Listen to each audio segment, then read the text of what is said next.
Hello everyone, this is Pradeep Verma, the commerce गुरु। स्वागत है आप सभी का आपके अपने YouTube channel commerce studies zone में। तो एक बार फिर आप सभी के बीच प्रस्तुत हूँ एक नए वीडियो क्लास 11th अकाउंटेंसी से। और आज के इस वीडियो में हम डिस्कस करने वाले हैं चैप्टर नंबर 4, और जिसमें कि बहुत ही इम्पॉर्टेंट कॉन्सेप्ट है कैश एंड अक्रूवल बेसिस, और जिसको कि आज हम न्यूमेरिकल एग्जाम्पल के साथ समझने वाले हैं, और जो आपके अकाउंटेंसी के बेसिक कॉन्सेप्ट्स को डेवलप करने के लिए बहुत ही ज़्यादा ज़रूरी है। तो आइए स्टार्ट करते हैं आज का ये video. Like a Hellcat.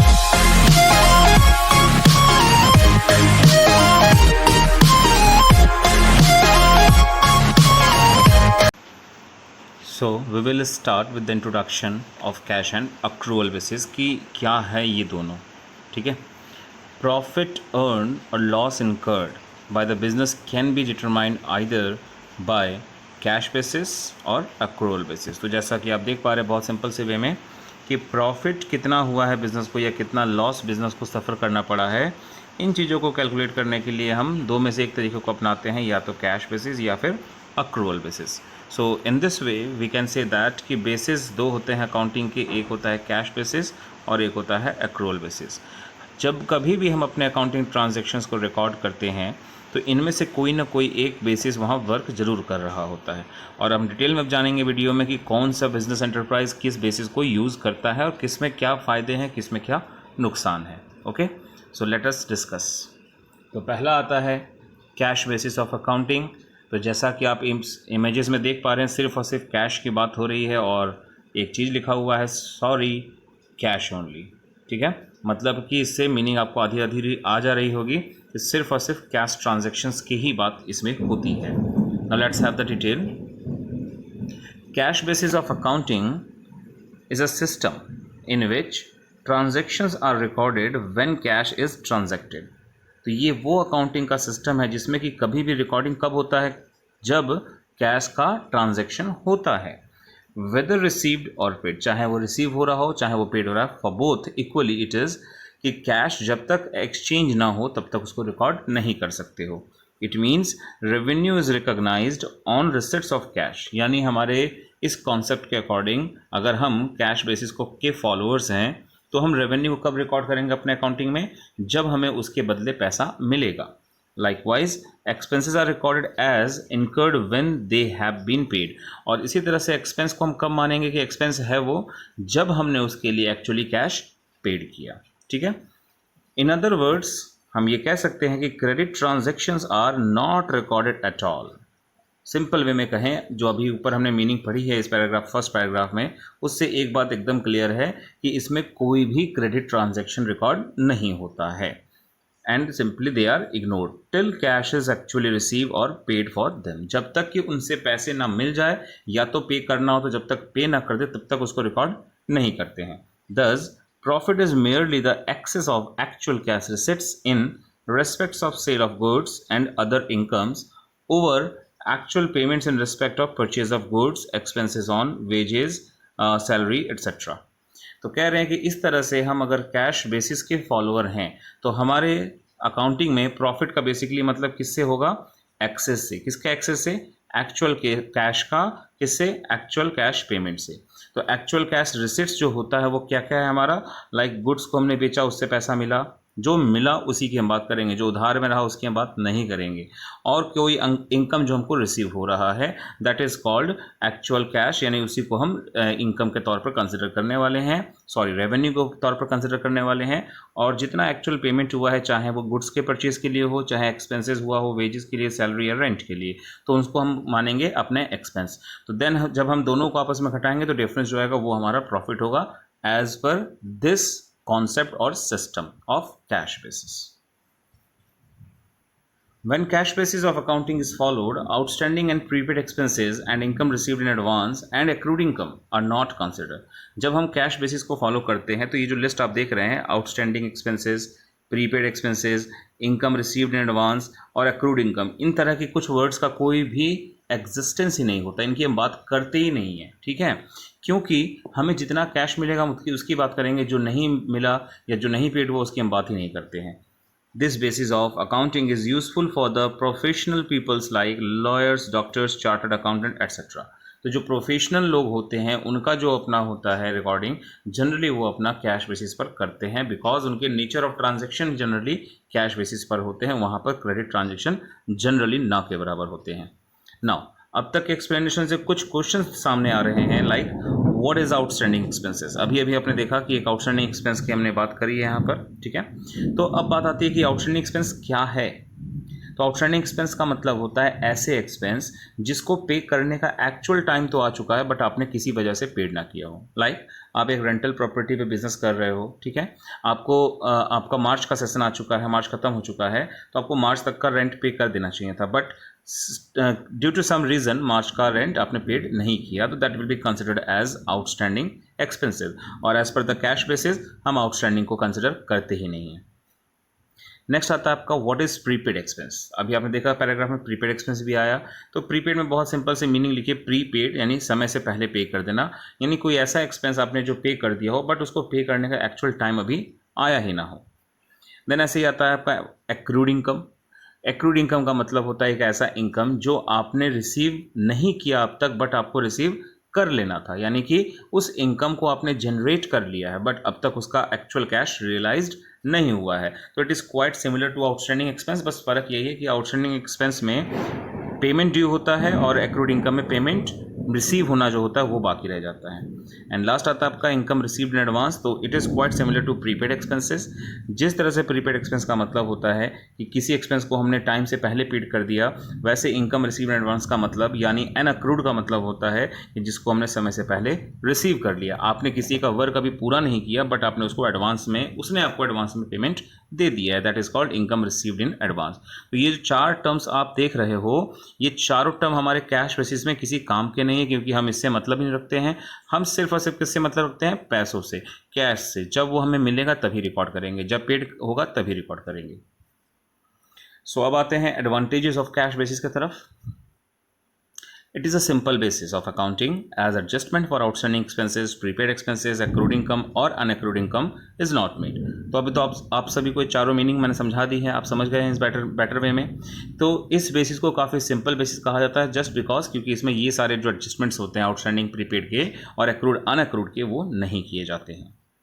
Second आपका आता है advantage. This basis of accounting is suitable for those enterprises where most of the transactions are on cash basis. जैसे आप कह सकते हो शॉपिंग मॉल की हम बात कर रहे हैं. शॉपिंग मॉल में हम जनरली जाकर कैश में ही खरीद कर आते हैं, उधार में तो नहीं होता. या ऐसे ही किसी प्रोफेशनल एसोसिएशन की हम बात करते हैं तो वहाँ भी कैश पेमेंट्स होते हैं. तो बेसिकली हमारा जो कैश बेसिस सिस्टम है अकाउंटिंग का, ये वहीं पर सूटेबल होता है जहाँ पर आपके most of the transactions cash में होते हैं. थर्ड आपका आता है it does not require the use of estimates and the personal judgement. Then आता है नेक्स्ट पॉइंट आपका डिसएडवांटेज ऑफ कैश बेसिस. पहला आता है आपका it does not give the true and fair view of the profit or loss and the financial position of the enterprise because it ignores outstanding and prepaid expenses and accrued and unaccrued income. तो definitely अगर आपका कोई system आपके इन major चीज़ों को, outstanding को, prepaid को, accrued और अनअक्रूड को रिकॉर्ड ना करे, तो उस तरह से बनाया हुआ आपका अकाउंटिंग रिकॉर्ड्स काफ़ी ही ज़्यादा फेयर या ट्रू नहीं हो सकता है ना. सेकेंड आता है आपका it does not follow the matching principle of accounting. तो जैसे कि आप सभी जानते हैं कि पिछले वीडियो से मैंने आपको प्रिंसिपल्स एक्सप्लेन किए हैं, तो मैचिंग प्रिंसिपल जो हमने सीखा था उसको ये कॉन्सेप्ट फॉलो नहीं करता है. नेक्स्ट है this system does not distinguish between capital and revenue item as a result there is no consistency in the profit of the 2 years. तो क्योंकि इसमें कैश के पेमेंट या कैश के रिसिट्स का डेट ध्यान दिया जाता है, तो इसीलिए इसमें ये फ़र्क ही नहीं होता कि what is capital expenditure and what is revenue expenditure और इनकम. इस वजह से कंसिस्टेंसी नहीं होता हमारे प्रॉफिट्स में, यानी कंपैरिजन सही नहीं कर सकते, हम सही वे में नहीं कर सकते. नेक्स्ट आपका आता है there is a great possibility of manipulation of profit in cash basis of accounting because payments may either be delayed or made early and similarly incomes may be postponed or collected early. तो इसमें इस basis में manipulation बड़ी easily हो सकता है क्योंकि हम इसमें कैश बेसिस में क्या करते हैं, पेमेंट्स को या तो हम डिले कर सकते हैं या फिर अर्ली भी रिसीव कर सकते हैं. इसी तरह से इनकम को भी हम पोस्टपोन कर सकते हैं या फिर पहले ही कलेक्ट कर सकते हैं. तो that can not be considered as a true position of the business. Then companies act 2013 does not recognise it. तो जो हमारा कंपनीज एक्ट है 2013 वो इसको प्लेस नहीं देता है as a good system of accounting records. Now numerical example से हम इस कैश बेसिस को और बेटर वे में समझने की कोशिश करते हैं। During the financial year 2019-20, Mahesh had cash sales of rupees 5 lakh। तो सेशन 2019 एंड 20 में महेश ने कैश सेल्स किया 5 लाख और क्रेडिट सेल्स किया है 2 लाख रुपए का। His expenses for the year were rupees 3,40,000। तो पूरे साल भर का एक्सपेंस 3,40,000 है and out of which rupees 90,000 is still to be paid. तो 90,000 रुपये अब भी पेड करना बाकी है और जिसको कि हम कहते हैं outstanding expenses. Find out Mahesh's income for 2019-20 by following the cash basis of accounting। तो जैसा कि कहा गया कैश बेसिस को फॉलो करके हमें इनकम बताना है और कैश बेसिस में इनकम का मतलब होता है टोटल ऑफ रिसिट्स, जहाँ जहाँ से आपको पैसा मिला वो रिसिट्स को टोटल कर लीजिए and minus total of payment. तो जो आपका डिफरेंस आएगा that will be your income. तो आइए सॉल्यूशन देखते हैं इसका। तो जैसा हमने कहा कि रेवेन्यू का मतलब अंडर कैश बेसिस होता है ऑल काइंड ऑफ रेसिट्स, कहीं से भी जो इनफ्लोज हो रहे हैं दैट इज कॉल्ड रेवेन्यू। तो हमारा इनफ्लो जितना हो रहा है कैश का फॉर्म में इस क्वेश्चन में वो है 5 lakh rupees as sale of goods for cash. Now less expenses, और एक्सपेंसेस इस क्वेश्चन में थे 3,40,000, लेकिन जैसा कि हम जानते हैं कि इस 3,40,000 में से 90,000 वो अमाउंट है जो अब तक पेड नहीं हुआ है, तो उसको हम लोग कैश बेसिस में एक्सपेंस नहीं कंसिडर कर सकते, इसलिए हमने घटा लिया। तो remaining will be considered as expense जो कि आया 2,50,000। तो अब हमारे पास रेवेन्यू है 5 लाख और एक्सपेंसेस है 2,50,000 रुपये। दोनों का डिफरेंस जो आएगा that will be the income. तो income is equal to 5 lakh minus 2,50,000 is equal to 2,50,000। Now अब हम बात करेंगे सबसे साइंटिफिक सिस्टम ऑफ अकाउंटिंग की जो कि है अक्रूवल बेसिस, जिसको कि कंपनीज एक्ट में रिकॉग्नाइज भी किया गया है। और जैसा कि आप देख पा रहे हैं इस इमेज में आपको घड़ी दिखाई जा रही है बार बार, इसलिए क्योंकि इसमें हम टाइम को बेसिक प्रायोरिटी देते हैं। और कैसे करते हैं रिकॉर्डिंग, आइए समझते हैं डिटेल्स में। Under accrual basis of accounting, unlike under cash basis of accounting, incomes is recorded as income when it is earn और एक्रूड। तो कैश बेसिस में जहां हम लोग कैश के मिलने या पेमेंट को ध्यान रखते हैं, वैसे ही वो उसके उलट अक्रूवल बेसिस में उसको नहीं, बल्कि ये ध्यान दिया जाता है कि आपने इनकम को कब कमाया, यानी आपका उस इनकम पर हक कब हुआ। तो डेफिनेटली किसी भी इनकम पर हमारा हक तभी होता है जब हम किसी को उसकी सर्विसेज दे चुके होते हैं। जैसे एग्जाम्पल है, credit sales is recognised as sales irrespective of the fact whether amount has been received और नॉट। तो आप बिल्कुल प्रैक्टिकली सोच सकते हैं, अगर आपने किसी को क्रेडिट में सेल्स किया है, आपने उससे अभी तक पैसा नहीं रिसीव किया है, तो क्या आप उसको अपना इनकम नहीं मानेंगे? बिल्कुल मानेंगे, क्योंकि आपने सेल कर दिया है। तो यही है एक्रूवल बेसिस, इसीलिए ये बिल्कुल साइंटिफिक माना जाता है। Similarly if an expense has been incurred but payment has not been made, it will be recorded as an expense. और वैसे ही अगर आपने कोई खर्चा किया है लेकिन पैसा अब तक पेड नहीं किया है, तो उसको भी आपको खर्च मानना पड़ेगा, क्योंकि आपने उसके लिए सर्विसेज ले ली हैं। For example, rent for the month of March 2020 has not been paid, it will be still recorded as an expense because it had become due. तो मान लेते हैं कि आप अपने बिजनेस को रेंटल प्रॉपर्टी पर करते हैं और मार्च के मंथ की रेंट आपने अब तक पेड नहीं किया अपने लैंडलॉर्ड को। तो क्या आपने मार्च के मंथ में बिजनेस नहीं चलाया वहाँ पर? बिल्कुल चलाया। आपने वहाँ मतलब उस रेंटल प्रॉपर्टी का हेल्प लिया है, सर्विसेज ली हैं, तो आपको रेंट तो पे करना था, दैट इज़ ड्यू हो गया। लेकिन अब तक आपने पेड नहीं किया, दैट इज़ अदर पार्ट, यानी कैश पेमेंट नहीं हुआ, लेकिन एक्सपेंस तो हुआ ना आपके लिए। तो इसीलिए it will be considered as an expense under accrual basis. लेकिन अगर यही कैश बेसिस होता तो इसको एक्सपेंस नहीं माना जा सकता था। Accrual basis of accounting follows to basic accounting principles, जिसमें आता है रेवेन्यू रिकॉग्निशन प्रिंसिपल एंड दूसरा आता है matching principal. Thus, under accrual basis of accounting, outstanding prepaid expenses, accrued and unaccrued income are adjusted। तो जैसा आपने देखा था कैश बेसिस में ये सब कुछ चीज़ें नहीं एडजस्ट होती थी, क्योंकि वहाँ बेसिकली कैश का पेमेंट और कैश का रिसिट्स मतलब होता था। बट यहाँ पर हमें हर एक चीज़ से मतलब होता है कि कितना मिलना था, कितना मिला है और कितना नहीं मिला है, कितना पेड करना था, उसमें से कितना पेड किया और कितना नहीं पेड किया है। तो all are considered.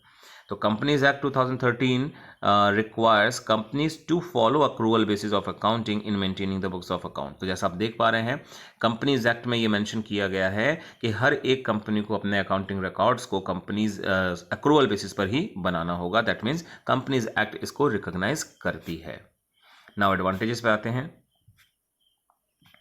It is more scientific compared to cash basis of accounting and hence is preferred by the accountant। तो जैसा हम जान रहे हैं, हमने देख लिया मीनिंग में कि ज़्यादा साइंटिफिक है, ज़्यादा लॉजिकल, ज़्यादा रियलिस्टिक है, इसलिए इसी को प्रेफर किया जाता है by the accountants as a system of recording. This basis of accounting shows a complete picture of the financial transaction of the business at it takes into account the effect of all transactions relating to a period as well as adjustments like outstanding expenses, prepaid expenses, accrued income और unaccrued income। तो कह रहे हैं कि ये जो accounting का system है हमारा एक complete picture of the financial affairs of the business show करता है। क्यों? क्योंकि इसमें कैश ट्रांजैक्शन, क्रेडिट ट्रांजैक्शन दोनों रिकॉर्ड होते हैं, एज वेल एज जो आउटस्टैंडिंग प्रीपेड के एक्रूड और अनएक्रूड के एडजस्टमेंट्स हैं वो भी इसमें दिखाए जाते हैं। नेक्स्ट है इट रिफ्लेक्ट्स ट्रू प्रॉफिट और loss during the accounting period. तो जैसा हमने पहले भी देखा कैश बेसिस में वो बिल्कुल सही प्रॉफिट लॉस नहीं बताता और अभी हम न्यूमेरिकल से समझेंगे इस बात को, लेकिन एक्रूअल बेसिस आपको बिल्कुल सही प्रॉफिट या लॉस बताता है। It reflects true financial position at the end of the accounting period, और साथ साथ आपके बिजनेस का जो फाइनेंशियल पोजीशन होता है वो भी बिल्कुल सही तरीके से बताता है ये सिस्टम। It follows the matching principles of accounting, जैसा थोड़ी देर पहले हमने देखा ही था। And then it is recognised by companies act 2013। Now few of the limitations of accrual basis. A quick appraisal of the profit or loss is not possible because many adjustments are required to ascertain the true financial position of the business। तो अगर आप अपने profit loss का एक short time में calculation चाहते हैं, उसका एनालिसिस चाहते हैं, तो वो इतना आसान नहीं है, क्योंकि इस सिस्टम में आप सिर्फ कैश को इंक्लूड नहीं करते हैं बल्कि क्रेडिट ट्रांजैक्शन को भी लेते हैं एज वेल एज कई सारे एडजस्टमेंट्स भी लेते हैं। तो it will take time. It is not a simple as cash basis of accounting. तो जितना आसान कैश बेसिस है उतना आसान ये नहीं है।